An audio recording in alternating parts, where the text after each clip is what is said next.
Hi there, it's Virtual Ron Gula. This week, we're going to discuss the 5-slide pitch deck. Now, the 5-slide pitch deck is something that any startup entrepreneur can use to pitch their technology idea. At Gula Tech Adventures, we see a lot of cybersecurity startups with great ideas, but they're not pitched very well. Now, why are we going to focus on this? Well, right now in 2025, there's a lot going on. There are more cybersecurity and privacy threats than ever before. America, as a nation, needs entrepreneurs to create the next big technology that makes our country stronger and better. And with artificial intelligence being added to almost every product out there, this presents an amazing opportunity for entrepreneurs to bring their ideas to market and improve our lives all around. Now, why should you listen to us? Well, Gula Tech Adventures was founded by Ron and Cindy Gula. They've had a long history of starting cybersecurity companies like Tenable Network Security, which went public in 2018. And as part of Gula Tech Adventures, they've been involved in billions of dollars worth of venture capital raises, and they're currently investors in several dozen cybersecurity startups and have had 15 exits and counting. Many companies in the Gula Tech Adventures portfolio are valued at nearly $1 billion. So we've been around, we've seen a lot, but despite all that success, we've also seen a lot of companies that don't pitch their products or their ideas very well. So what are the 5 slides? Slide 1, what problem do you solve? This is stated in a way that your ideal customer and investor recognizes the need for the problem to be solved. Let's illustrate with some live action role playing from some friends on their way to a Renaissance fair. Hello there. Do you have a lot of mice in your village? I am the smooth sack slinger, and I will remove each and every mouse from each and every home in your village. Hi there, I am the village mayor, and we do have way too many mice. Slide 2, how do you solve it? This is described in a manner that allows differentiation of your solution as well as a general indication of your approach. It should not require an NDA to describe, nor should it be smoke and mirrors hand-waving, which we still see in pitches at Gula Tech. How do you remove the mice? I play my saxophone. The mice listen. I walk out of town, and the mice follow. I can play Kenny G or Miles Davis, and don't have that lame flute sound my Pied Piper competition has. Slide 3, display some proof. Could be a patent, a customer proof of concept, an industry award, anything that can show that the problem you solve is indeed a problem you can solve over and over to new customers. Do you have any references? After my music, there are no more mice in the village of Cornwall, the town of Yates, nor the shrubberies of Knee. Slide 4, what is your ask? How much are you raising and what are you going to do with it? I'm raising 100,000 gold pieces to train AI models on mice migration, so we can predict the best times to play my saxophone and maximize mouse removal. And finally, slide 5, what's your vision of success? This is one of the hardest slides to communicate for tech founders. You should be very clear on your goals for both your company and your industry. Wow, I think I am going to be a customer and an investor. Where do you see yourself in 5 years? The future is streaming. I see a world where villages are mice-free and completely chill due to the smooth jazz selected and written by AI and streamed 24/7. So to review, on the first 2 slides, we see a lot of founders who confuse these 2 things, or even lead with the how and not the what. How you solve a problem is not the problem itself. You might solve a problem with many different mousetraps, but the problem you solve should be described clearly and succinctly and separate from how you solve it. Now for proof, it's whatever is relevant. It could be your background, a customer, or a patent. Whatever you feel proves that your solution actually works should go in your pitch deck, because let me tell you, investors will want to see this. Slide 4, what's your ask? This is typically your financial ask. How much money are you raising? What are you going to do with it? Are you looking for investors with expertise in AI, small business, or federal government work? Be clear about what you need.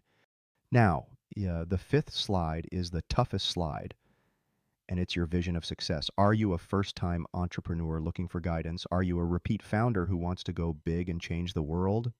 If you don't define success, someone else will for you, and you might not recognize it when it knocks on your door. Now, why these 5 slides? 3 reasons. The first is time. As a founder, your time is limited. Time is limited. You're busy running your company, building products, and managing your team. Don't waste time pitching to uninterested investors.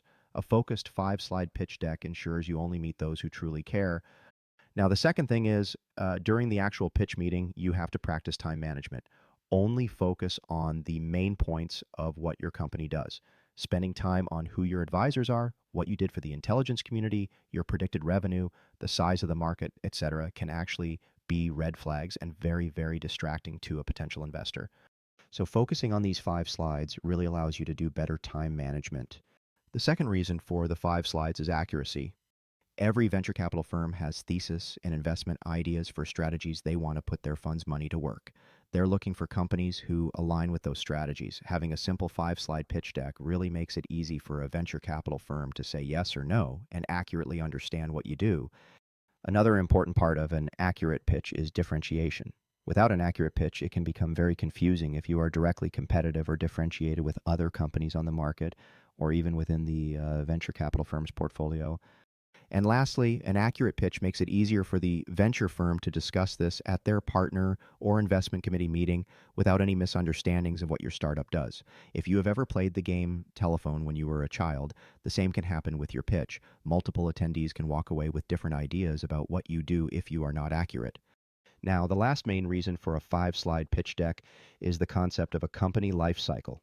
Venture capital firms aren't just looking to do a quick meeting, do some diligence, and make an investment. They are needing to decide if they want to go on this journey with you. While you're doing this pitch, the person on the other side of that Zoom or in the room is going to be asking, is this something that customers are going to want? Is this a founder that I really, really want to work with? Now, remember, a venture capital firm who has money to invest has many, many opportunities to invest. They're going to want to invest in the best founders with the best ideas and get the best return.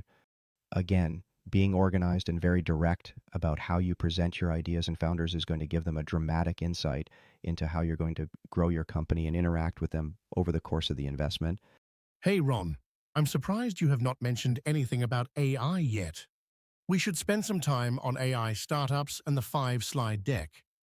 Thank you, VCBot. Good idea. Now, if your startup is involved with AI, this really impacts the problem you are solving and how you are solving it.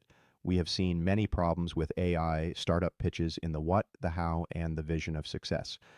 If you're coming up with a solution that is solving a problem created by AI, such as data governance, securing the AI, testing the integrity or bias of the AI, that's great. But the thing you have to keep in mind is there are hundreds of companies, if not thousands, working on these problems. In 1 week alone, GTA received 5 basically identical pitches from companies that used a variety of data leakage protection technologies, such as web browser plugins, to make sure employees didn't type confidential data into ChatGPT queries. If you are pitching an AI startup, you need to be extremely precise about the problem you are solving and how you solve it, and have the context to realize most of the AI ideas venture firms are being pitched right now are not that unique. Differentiation is very important, and slides 1 and 2, the what and how of the 5-slide deck, can help ensure your ideas in AI come through in a crowded market. Ron, if a founder is using AI to solve a problem, what are some things you and other investors are going to want to know? Well, first of all, whose AI are you using? It takes a lot of energy to create your own artificial intelligence, whether it's an LLM, whether you're doing some training, whether you're doing some data refining, whatever you're doing, you need to be very, very explicit on how you are using AI. For example, in the Gula Tech Adventures portfolio, we have a company called Inc.E, which does phishing prevention. They have a local LLM that they use for analyzing email. We feel it is the best anti-phishing email solution out there, and they have the lowest cost per email analyzed we've seen on the market. If they sent every email that they received to someplace else like OpenAI or Claude AI, it would be very, very expensive. Investors look for this sort of analysis to understand how profitable and scalable your company can be when growing to more customers. Another item that is interesting to consider when you're using AI is if there is an ability for the AI to go on-premise in somebody else's data center. Can the customer download it and run it on a computer, or is it dependent upon a cloud mode or API? Can the LLM run on a phone, a home router, or other places that change the cost of calling on the AI? And lastly, everyone knows that AI is changing very fast with new GPUs, new LLMs, new regulations, and cheaper cloud API calls to very good AI models. Slide number 5, the vision of success should communicate what bets, what trends, and what outcomes you, the founder, think will occur. Thank you, Ron. Sounds like being very clear about why you will be successful in this market will make it easier to find investors who are also willing to take that bet on artificial intelligence to make your vision of success come true. Thank you, VC Bot. Don't forget to tell the viewers of the 5-slide pitch competition we did a few years ago. Thanks, VC Bot. Now, what's not in the 5-slide pitch deck? We've already mentioned a few of these different things: advisors, founders' history, future revenues, future patents, current investors, how big the market is, or even why this technology is better than your competitors. All of these things can actually be very distracting to a potential investor. If the investor is in your market, they probably know these things already, and they might actually disagree with some of the information that you put in here, and they might even have issue with some of your current investors or predictions of revenues. All of these things can be very distracting to the accuracy of your pitch and obscure the problem you solve, how you solve it, and of course the rest of the 5-slide pitch deck. Now, to wrap up, we once made a video called the 5-slide pitch deck competition, where animated characters pitched to VCBot and tried to get through all 5 slides before they were either buzzed or won the competition. Each contestant, which included Bigfoot, the Predator, a Ghostbuster, and several others, made a mistake in their pitch. Feel free to check it out. And in that spirit, we've invited 4 startups to pitch here today. Our first guest is from Quantum Fortune Cookies. Welcome, Professor. What problem do you solve? We predict the future. Wow, that's great. How do you predict the future? We make fortune cookies with quantum entangled particles. I know all about your 5 slides. That is the what and the how. Here, try a fortune cookie which will prove our technology works. It says I will read this fortune cookie. Exactly as predicted. We currently predict a few seconds into the future, but with 10 million in funding, we can extend this to maybe a minute. I don't predict GTA will invest in your startup, Mr. Cortez. Thank you for coming on the show. Our next guest is Jane Jones from Anti-Gravity Apple Pickers. Welcome, Jane. What problem do you solve? We make picking apples easy, safe, and fun for anyone from industrial apple farmers to families out for their annual fall apple picking. We are more in the cybersecurity space than agriculture, but go ahead and humor me. How big is this market, and can it really be unsafe to pick apples? I appreciate the question, and I think we will get to that. But the most important thing you need to know about our company is that we pick apples with anti-gravity technology. No way, that is really amazing. What sort of proof do you have? You won't like it. We don't have an apple tree here, but I'm actually wearing the anti-gravity apple picking belt and can fly around to give you an idea of what the apple picking process looks like. Please do.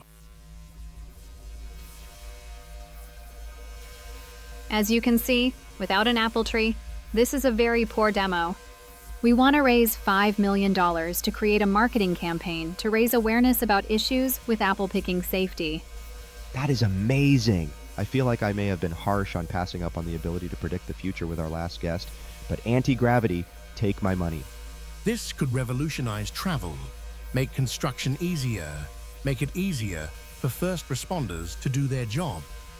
There is so much you can do with this tech. Hey. Our vision is to have a world where apple picking is easy, safe, and fun. I don't really want to be a travel company. A travel company? You have anti-gravity. You could sell these to the Army and... The Army? I think I will take our fundraise to an investor who gets apple picking.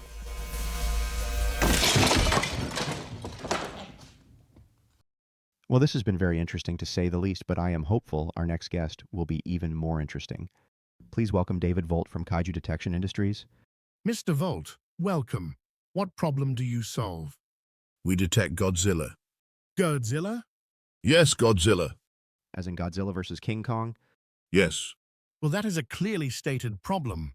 How do you do this? Do you look out the window and say, oh, look, I don't see Godzilla, he's not here? We really can't say how we do this. We have contracts with special operational groups from the United Nations and black programs with the US government. But with some of the recent Doge funding cuts, we are now seeking private sector funding. Look, I now regret bringing non-cybersecurity startups on the show. I'm not following my own five-slide advice. Gula Tech really doesn't have expertise in quantum time prediction, anti-gravity, or detecting large monsters. I also don't like how you skipped right over your how. Let me guess you don't have any proof either.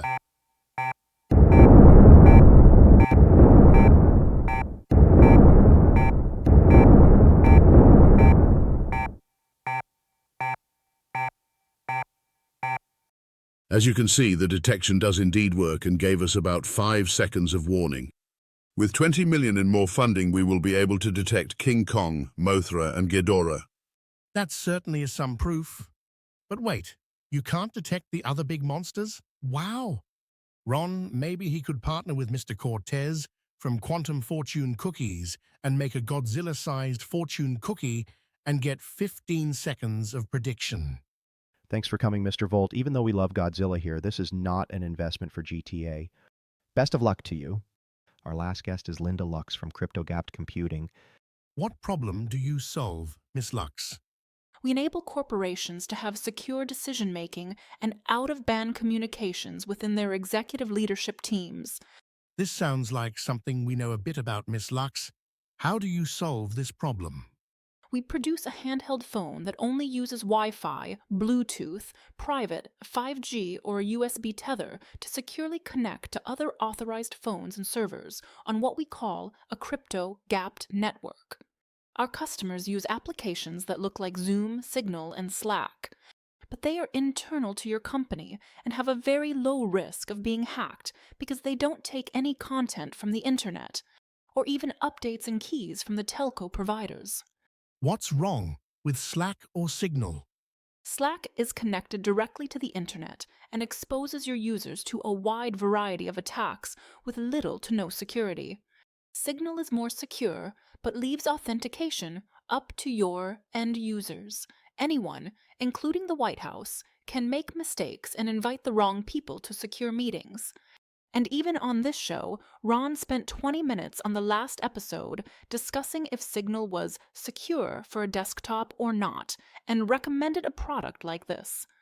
That's right. We've been looking for a company in this space, Miss Lux. We've seen and even invested in many companies like this, but they only really offered parts of this solution. None of our crypto-gapped phones to date have been hacked by any red team who has tried to find an issue with the crypto-gapped code, nor the Wi-Fi, Bluetooth, 5G, or USB drivers that allow tethering over untrusted networks. We are raising $10 million to expand our product line to offer notebook and notepad style form factors, as well as mobile hotspots that can use multiple carriers, private carriers, as well as Starlink for access. Thank you, Miss Lux. What is your vision for crypto-gapped computing? We want to be a beacon of hope and allow corporations to get a lot of the same benefit the DoD and government gets with their AR-gapped networks and their SCIFs without the cost.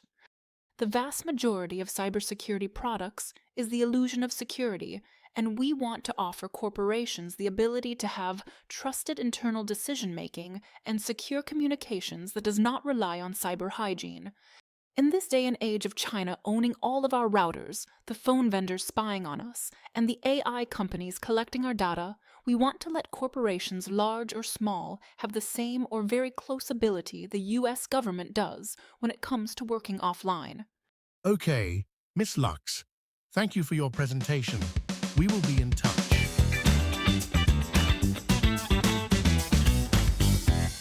Well, VC Bot, what did you think of our guests? Well, Ron, if our viewers have not realized yet, each of our guests today illustrates a type of startup we often see.